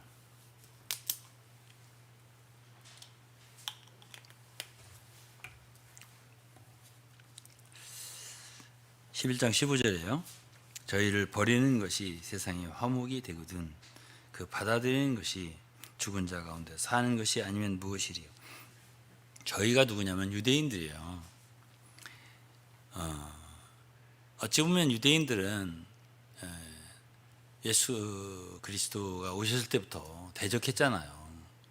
그리고 복음 사역을 가장 반대한 것이 유대인들. 성경 읽어보면요, 쫓아다니며 괴롭혔잖아요. 핍박하고 유대인들이. 근데 이제 그것을 바울 사도의 표현은 하나님이 저희를 버렸다고 표현했습니다. 왜 그랬냐? 세상에 화목이 되게 하려고 그랬다, 이렇게 표현했습니다. 그런데 결국은 나중엔 또 하나님이 그들을 받아들인다 그랬어요. 결국 이제 그 얘기를 쭉 하고 있어요. 11장에서. 그것이 죽은 자 가운데 사는 것이 아니면 무엇이냐. 그러니까 바울 사도는 유대인들이 결국에는 구원받는다는 얘기를 하고 있어요. 지금은 그렇지만 구원받는다 이 소리를 하면서 죽은 자 가운데 산다는 건 뭐예요? 9장 초반부에서 바울은 자기 동족 때문에 너무나 큰 근심이 있다고 말했잖아요, 제가. 근데 지금 이제 9장에서 11장까지 쭉 얘기를 하면서 이제 바울은 결국은 하나님께서 그들을 용납하고 받아들여주고 구원한다 하는 이야기를 하는데, 그것이 죽은 자 가운데 사는 거다. 얼마나 하나님이 기뻐하시는 일이겠냐 하는 얘기를 하는 거예요, 이게. 그러면서 16절에 보면 제사하는 처음 익은 곡식가루가 거룩한즉 떡덩이도 그러하고 뿌리가 거룩한즉 가지도 그러하니라. 이 처음 익은 곡식가루란 바로 아브라함, 이삭, 야곱을 얘기하는 거예요. 이스라엘의 근본이죠. 어? 떡덩이도 그러하고 뿌리가 거룩한, 이 뿌리라고 하는 것도 내내 그거예요. 아브라함, 이삭, 야곱, 이들을 통해서 믿음이 이제 왔고요. 그리고 요한복음 4장 22절 정도에 보면 예수께서 사마리아인과 얘기할 때 구원은 유대인으로부터 남이라 이런 말씀을 하셨어요. 그러니까 결국은 여기서 이제 바울 사도가 하는 말은 이방인인 로마인들에게, 지금 로마서잖아요. 로마인들에게 너네들이 뿌리가 아니다 이 얘기를 하고 있는 것이고, 원래 하나님께서 떡을 만들 때 가루, 고운 거룩한 가루를, 떡덩이를 만들 때 너들부터 만드는 건 아니다. 거룩한 가루를 하나님이 만들었고요. 이제 떡덩이가 이제 더 불어났잖아요. 그게 이제 여러분들이 하는 얘기예요. 지금 그것이 처음에 만드는 그것에 붙여지는 것이다는 얘기예요. 그리고 이 뿌리, 뿌리에서 이제 나무가 이제 가지가 나오잖아요. 그러면서 뭐라고 했냐면은 17절에 또한 가지 열마가 꺾여졌는데 돌감람 나무인 네가 그들 중에 접붙임이 되어 참감람 나무 뿌리의 진액을 함께 받는 자 되었은즉 그 가지들을 향하여 자긍하지 말라. 자긍할지라도 네가 뿌리를 보존하는 것이 아니요 뿌리가 너를 보존하는 것이니라 그랬습니다. 19절 그러면 네 말이 가지들이 꺾이운 것은 나로 접붙임을 받게 하려 함이라 하리니 옳도다. 저희는 믿지 아니함으로 꺾이우고 너는 믿음으로 섰느니라. 높은 마음을 품지 말고 도리어 두려워하라 이랬습니다. 그러니까 여기에 이제 이 바울 사도는 이방인 로마 사람들에게 너네들이 뿌리는 아니다 이 얘기를 해줘요. 뿌리는 원래 그들이다. 그들부터 이게 참 복음의 하나님 말씀의 그 근원이 거기서부터 생겨나서 여러분들에게 이게 이제 그들이 꺾여졌다 했어요. 믿지 않음으로 꺾여졌는데, 그래서 구원이 여러분들에게 이르렀는데, 여러분들이 그렇다 하더라도 유대인들에 대해서 너무 자긍하지 마라. 뿌리가 나무를 보존하는 것이지 나무가 뿌리를 보존하는 게 아니다. 그래서 이제 어디까지나 그 근원은 유대인들이다 하는 얘기를 하고 있는 거예요. 이런 얘기를 듣다 보면 한국에 있는 많은 이단들이 좀 생각이 나요. 그들은 특히 자기들에게서 뭐가 다 생긴 것처럼 얘기를 하잖아요. 근데 그게 아니에요. 이 말씀을 깊이 읽어보면 우리 이방인 조심해야 돼요. 우리는 교만하면 안 돼요. 이 11장을 쭉 읽어보면 결국은 주님의 긍휼을 입고 참 접붙임을 얻었다는 것은 결국 다 믿은 자들에게 하는 말이에요. 믿었기 때문에 그렇게 된 거예요. 그럼 유대인들은 왜 꺾였다고 그래요? 불신이기 때문에 꺾인 거라고 하는 거예요. 21절에 하나님 원 가지들도 아끼지 아니했은즉 너도 아끼지 아니하리라. 이방인들도 잘못하지 마라. 함부로 하지 마라 그랬어요. 22절에 그러므로 하나님의 인자와 어미를 보라. 넘어지는 자들에게는 어미가 있으니 너희가 만약 하나님 인자에 거하면 그 인자가 너희에게 있으리라. 그렇지 않으면 너도 지키는 바 되리라. 저희도 믿지 아니한데 거하지 않은 접붙임을 얻으리니 이는 저희를 접붙이실 능력이 하나님께 있습니다. 그러니까는 이 가지에 접붙임을 얻는다 혹은 끊어진다, 이 모든 것이 뭐에 달렸냐면 믿음에 달렸어요. 그러니까 지금도 여러분 조심해라. 괜히 자긍하고 높아지면 그건 불신과 연결이 되는 거예요. 조심해라. 하나님 원 가지들도 아끼지 않고 버려버리고 꺾어져 보게 했는데 여러분들이 조심하지 않으면 여러분 꺾어진다. 잘못하면. 그 하나님 인자에 거하라. 하나님 인자하기도 하지만 어미하신 분이기도 하다. 이렇게 표현을 했어요. 자, 여기서 제가 뭘 얘기했죠? 이 복음 사역, 하나님의 구원 사역, 이 사역에도 하나님의 성품이 들어있네. 그 인격이 들어있네. 함부로 하지 마라. 여기 들어있어요. 이 말씀이 두렵죠. 하나님이.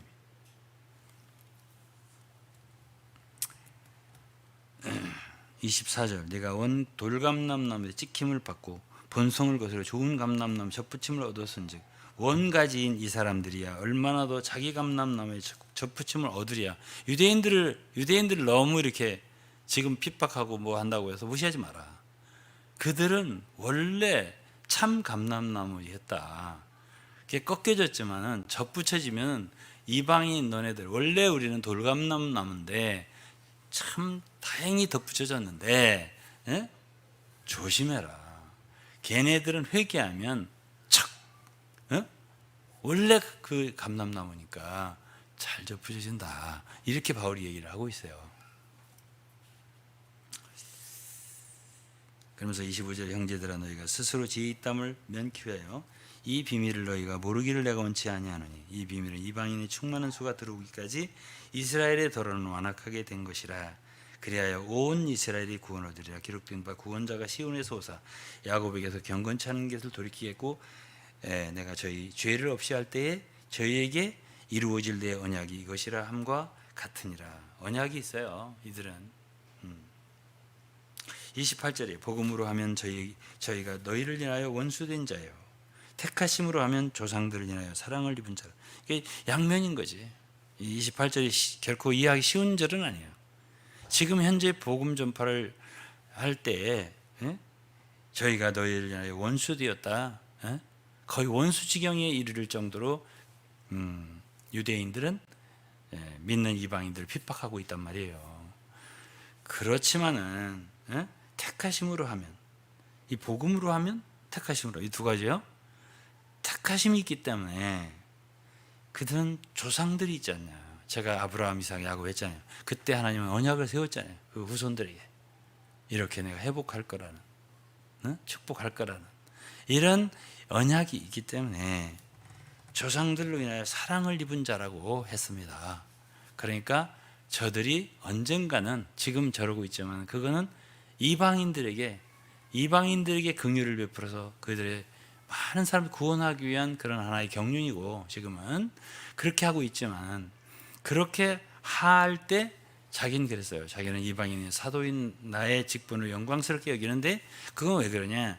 여러분들이 구원받고 더 구원받을 때 유대인들은 시기가 난다. 이제는 결국은 시기가 나서 결국 주 예수께서 이제 시온에서 돌아오실 때 재림을 의미하겠죠. 그때 이제 스가랴서에 보면 12장에 유대인들이 막 통곡을 해요. 그때 은혜와 강구의 양이 임하고 수많은 사람들이 구원을 받게 되는 거예요. 그것이 스가랴 12장 13장에 기록되어 있거든요. 그러니까 그런 광경이 있을 것을 이제 바울 사도가 여기서 얘기를 하는 거예요. 그러면서 29절에 하나님의 은사와 부르시면 후회하심이 없느니라. 하나님이 이렇게 한번 은사를 주시고 은혜, 선물을 주시고 또 부르셨어요. 유대인도 부르셨잖아요. 또 우리는 어떻게 보면 은사를 받은 사람들이잖아요. 은혜를, 선물을 받은 사람들이죠. 한번 하나님이 그렇게 한 사람들에 대해서는 하나님은 절대 후회하지 않는다. 마음을 돌이키지 않는다. 변하지 않는다. 한결같으시다. 이러한 인격을 갖고 계신 분이에요. 그러니까 그렇게 하실 것에 대해서 의심할 필요 없다, 그런 뜻입니다.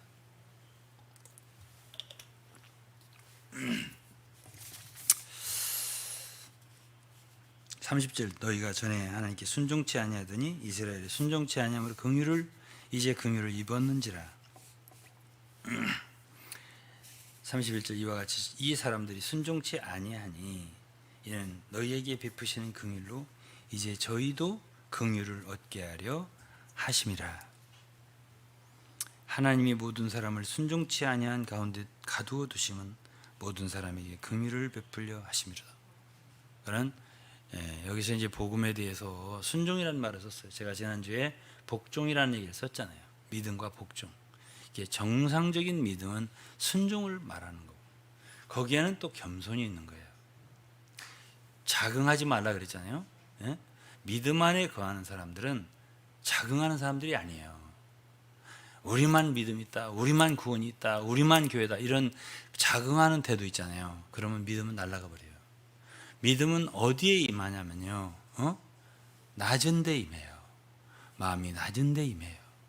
그렇기 때문에 여기서 바울 사도는 이방인들인 로마인들에게 여러분들은 하나님 인자하심에 거해야 된다고, 그리고 마음을 높은 데 두지 말라고, 겸손하라고. 이거 여러분들에게서 시작된 게 아니라고, 이거를 우리에게 말해주고 있는 거예요. 마치 우리에게서 모든 것이 생긴 것처럼 하는 이단들 얼마나 많은 줄 아세요? 자기들에게서 모든 것이 생긴 줄? 예? 그런 사람들은 겸손을 모르잖아요. 아무리 믿어보려고 해도 그런 교만한 분위기 속에는 믿음이 안 생겨요. 낮아졌어요. 내 마음이 정말 낮아졌어요. 믿음의 비둘기가 이렇게 거기에 앉게 되는 거예요. 그럼 이제 33절에 이제 그 아까 읽은 본문 말씀이잖아요. 깊도다 하나님이 지혜와 지식에 부여하며 그의 판단 측량치 못한다. 이러한 모든 것에 대해서 그의 길은 찾지 못한다. 누가 주님을 가르치겠냐? 누가 그의 모사가 되겠냐? 누가 그의 마음을 알겠냐? 이렇게 바울이 말을 했어요. 그러면서 누가 주께 먼저 드려서 갚음을 얻겠냐? 만물이 주에게서 나오고 주로 말미암고 주에게 돌아간다. 그러면서 찬양하잖아요. 9장에서는 이스라엘을 생각하고 동족을 생각하면서 큰 근심과 고통으로 시작했는데 마지막 11장 마지막에서 찬양으로 끝을 내는 거예요. 이러한 모든 하나님의 참 깊고 참 부요하신 지혜, 그의 섭리, 이거를 생각하면서 바울 사도는 영광이 그에게 세세토록 있을지어다 이러면서 찬양하라고 마치네요. 그치? 저는 이렇게 여러분들에게 로마서를 이제 11장까지 마쳤는데 여기서 여러분 하나님의 인격을 참 얼마나 느끼셨는지는 몰라도 이 그분이 창조에서, 그분이 구속의 역사에서, 그분이 참 모든 사람을 구원하는 섭리에서 그분은 깊다 이거지. 그분의 인격은 깊고 참 헤아릴 수 없는 그런 사랑과 긍휼을 갖고 있고, 그러면 그런 분에 대해서 우리는 어떤 자세를 취할 거냐? 경외해야죠, 하나님을. 그리고 그분을 신뢰해야죠. 겸손하게 그분의 긍휼을 구하는 그런 믿는 이들이 될 수 있길 바라요. 기도하겠습니다. 하나님 아버지 감사합니다. 오늘은 아버지 하나님, 영광의 하나님에 대한 인격에 대해서 참 감히 저희들이 묵상하고 나누었습니다. 하나님 아버지여, 참으로 우리에게 지혜와 계시의 영을 주서 하나님에 대해서 더 깊이 알고 하나님을 사랑할 수 있게, 또 순종할 수 있게, 더 더욱 믿고 따를 수 있게 도와주시옵소서. 예수 그리스도의 이름으로 기도했습니다. 아멘. 저와 같이 찬송 하나 부르죠. 복음성가 74장입니다.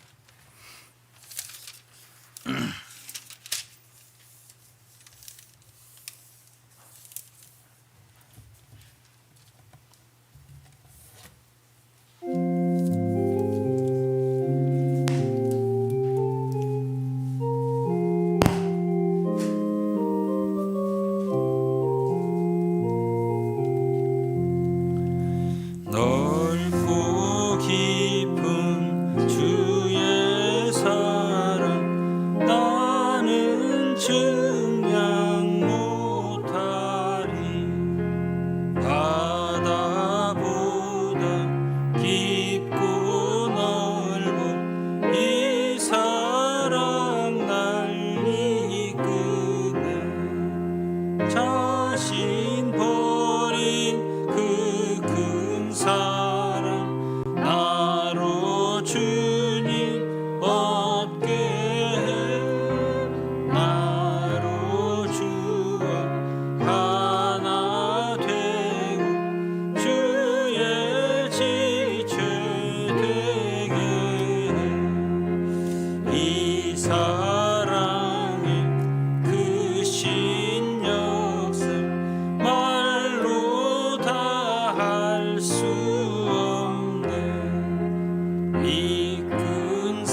생명 능력 나로 누리게 하네.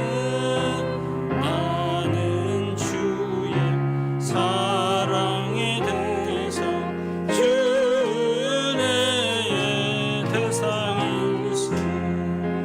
그 무엇도 끊지 못해 영원한 우리 사랑. 주와 나는 영원히 하나. 그 무엇도 못 나누. 이 사랑 날 강구나. 주를 높이 찬양해. 나는 주와 되고 또한 주는 내가 된다네.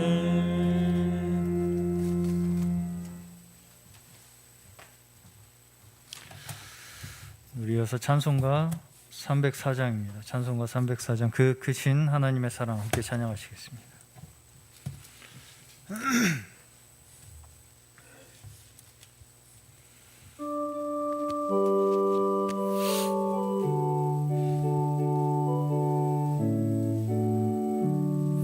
그 크신 하나님의 사랑 말로 다 형용 못하네. 저 높고 높은 별을 넘어 이 낮고 낮은 땅 위에 죄범한 영혼 구하려 그 아들 보내사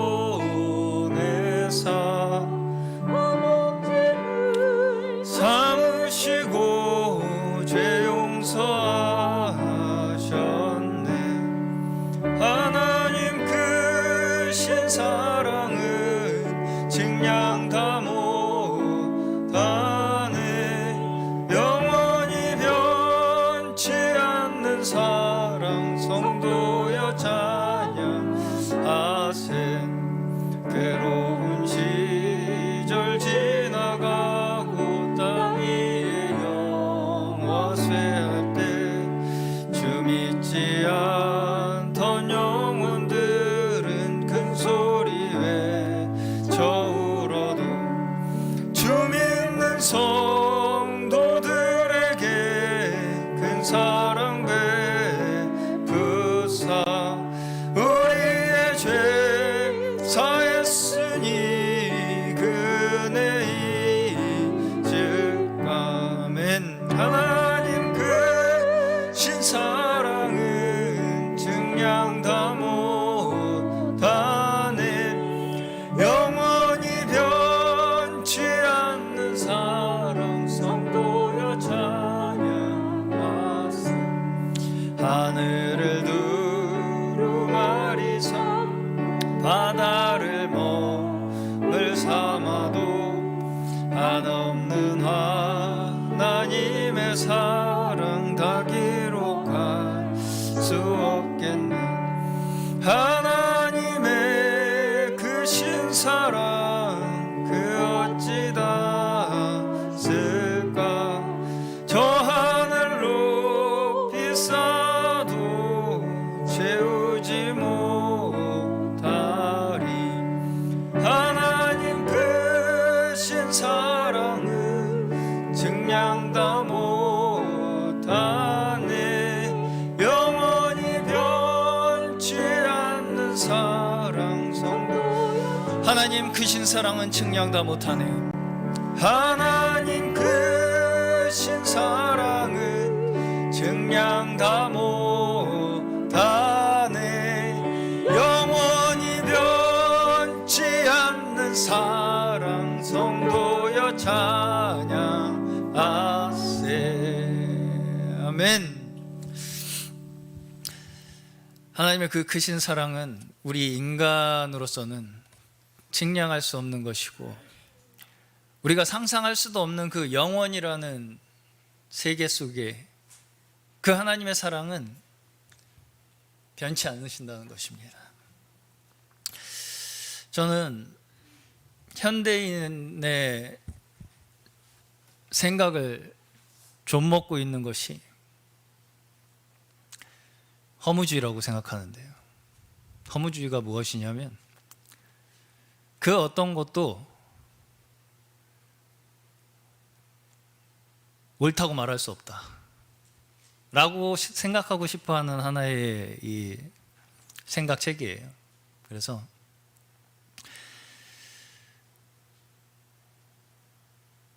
어떤 것에든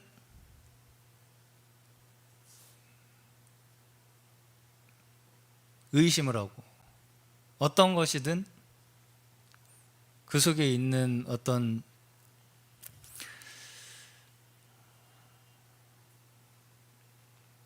좋지 않은 동기를 끄집어내어서 결국은 폄하시킴으로써 무엇을 얻기 원하는 것이냐, 결국 불완전한 나도 그 자체로 그냥 옳다 인정함을 받고 싶은 거죠. 그런데 문제는 그럼에도 불구하고 그 모든 사람들의 마음속에는 더 좋은 것, 더 나은 것을 원하는 마음이 있다는 거예요.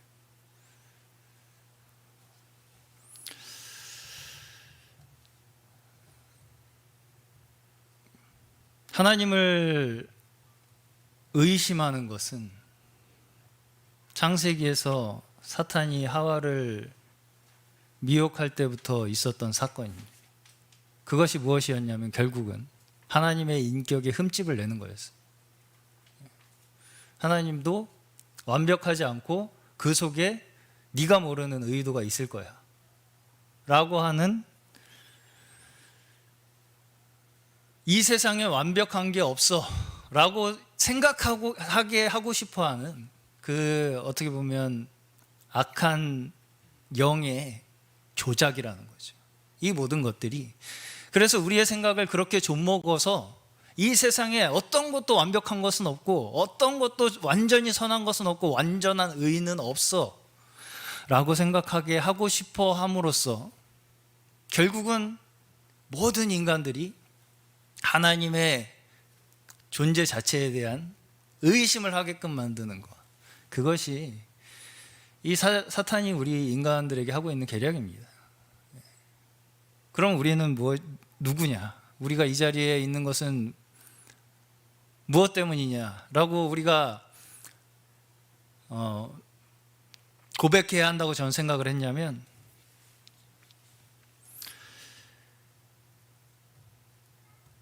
조금의 흠도 없이, 조금의 티도 없이 우리가 생각할 수 있는 그 어떤 것보다 더 그 모든 것을 초월하시고, 우리가 그 마음속에 진정 추구하고 있는 그 모든 선함과 의로움과 영원함, 밝음, 광명함, 이 모든 것들이 존재한다.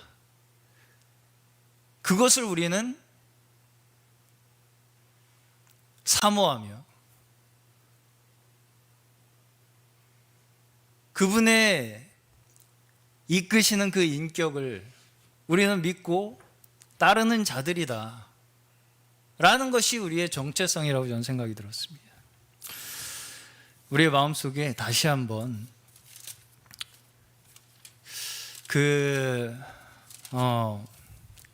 이 세상의 조류라고 생각합니다. 이 세상의 조류에 받은 영향들이 너무나 많아요, 사실 우리가. 그래서 그 어떤 것도 우리는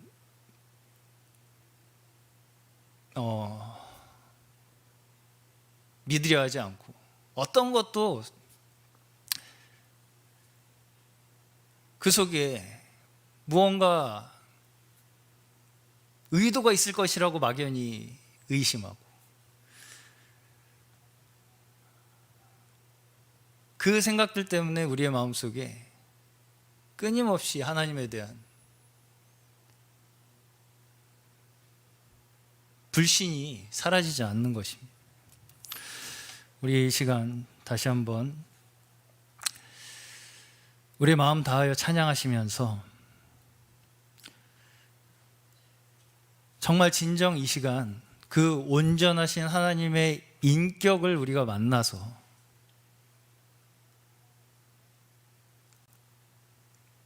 그 온전하신 하나님께서 우리를 끝까지 책임지시고 이끄시고 함께 하시고 이 모든 이 우주의 역사를 주관하시고 그 가운데서 그분이 계획하시고 이루시고자 한 모든 것을 이루어 가실 것이다.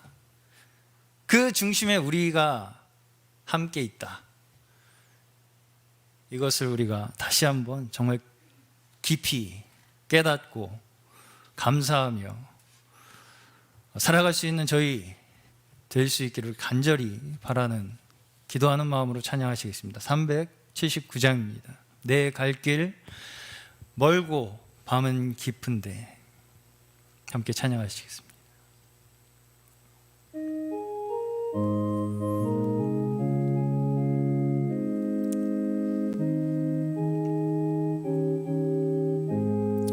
내 갈 길 멀고 밤은 깊은데 빛 대신 주 저 본향 집을 향해 가던 길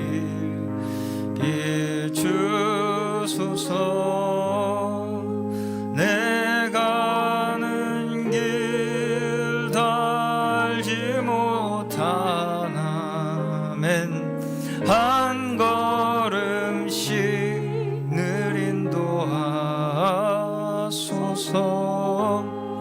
이전에 방탕하게 지낼 때에 교만하여 맘대로 고집하던 이 죄인 사소서. 내 지은 죄 다 기억 마시고 주 뜻대로 늘 주장하소서.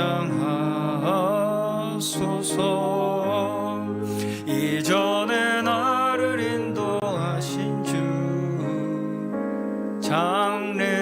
장래에도 내 앞에 험산 줄령 만날 때에 도우소서. 밤 지나고 저 밝은 아침에 기쁨으로 내 주를 다시 한번 1절 내 갈 길 멀고 내 갈 길 멀고 밤은 깊은데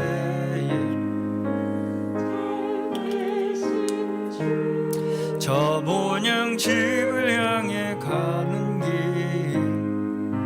길 비추소서. 내 가는 길 다 알지 못하나 한 걸음씩 늘 인도하소서.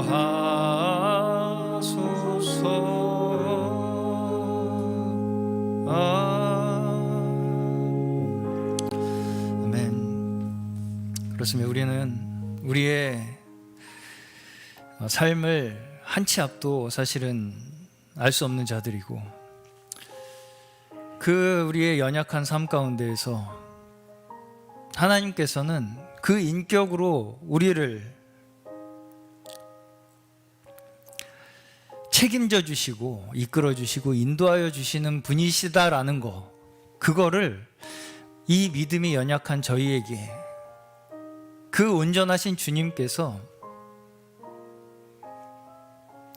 그러실 필요가 사실 있는 것이 아닌데도 불구하고 증명하여 주신다는 거예요. 저희한테 그분의 온전하심과 의로우심을 보여주시고 증명하여 주시고 알게 하여 주시기를 간절히 원하신다는 것입니다. 이 믿음 적은 의심 많은 저희들에게, 그리고 자긍하는 저희들에게 그 온전하신 하나님의 인격을 저희에게 밝히 드러내어 보여주셔서 어둠 가운데 행하고 정말 우리의 갈 길이 어디인지 모르고 그저 어두운 터널을 통과하고 있던 저희의 삶 가운데 빛이 되어 주셔서 한 걸음 한 걸음을 저희와 함께 인도하여 주시는 그 주님, 하나님 아버지, 주님, 이 시간 다시 한번 우리의 마음속에 그 주님의 온전하신 인격을 우리 다시 한번 믿고 의지하며 그 온전하신 주님께서 저희와 함께하여 주시고 동행하여 주심을 우리 감사하는 저희 모두 되게 하여 주시옵소서. 함께 기도하시겠습니다. 기도하겠습니다. 주여 하나님, 주 아버지의 그 크신 주여 사랑으로 우리를 주여 늘 온전하신 인격 가운데 그 인격을 우리가 깨닫게 하여 주시고, 아니 우리 정말 연약하고 의심 많고 주여 주님, 우리의 그 마음에 부족한데 주여 그로 말미암아 하나님 온전함을 바라보지 못하고 깨닫지 못하고 그저 그 주여 하나님 어둠 속에서 구렁텅이 속에서 헤매이고 그 어둠 가운데 우리 길을 찾아보려고 했었던 저희 주여 인생들 가운데 하나님께서 참 길 되어주시고 주여 진정한 주여 온전함을 저희에게 나타내어 보여주셔서 참 의를 우리에게 나타내어 보여주셔서 그 주여 주님의 증거하심을 우리가 보게 하여 주시고 주여 그 증거하심을 믿는 자들마다 하나님 그 주님의 구원의 은총을 받게 하여 주신 주님, 주여 하나님의 그 높으신 계획과 하나님 영광 가운데 하나님 저희 주여 온 마음을 다시 한번 이 시간 주여 드리기 원합니다. 하나님 더 이상 우리의 마음 가운데에 주여 이 세상에 편만하게 깔려있는 그 악한 세력들의 영향들 속에서 주여 우리의 생각이 다시 한번 지켜지고 보존되게 하여 주시며 이 세상 가운데 우리의 마음속 진정 그 깊은 곳에서부터 주여 추구하고 원하는 주여 그 온전함, 주여 변치 않는 그 사랑, 그것이 우리와 함께 있음을 주여 우리 마음속에 다시 한번 주여 믿는 그 굳은 믿음 저에게 이 시간 허락하여 주시고 주여 신실하신 하나님께서 우리와 함께하여 주시고 끝까지 우리를 책임져 주시고 인도하여 주실 것을 믿는 그 믿음으로 우리가 우리의 삶 가운데에 이 세상에서 찾을 수 없는 기쁨과 평안 하나님 누리며 살아갈 수 있는 저희 되게 하여 주시옵소서.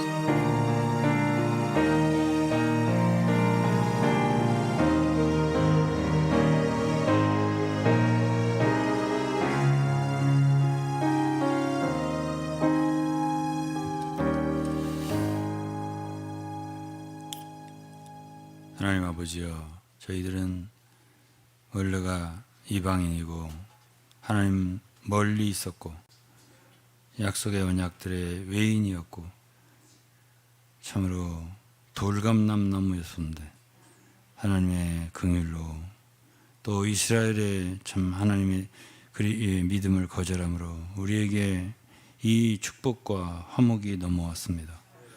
그래서 우리는 시종 우리의 위치를 알고 겸손한 마음을 갖고 참으로 이 믿음을 지키게 하여 주시고 하나님의 인자에 거할 수 있게 도와주시며 끊임없이 하나님의 긍휼을 얻는 저희들 되게 하여 주옵소서.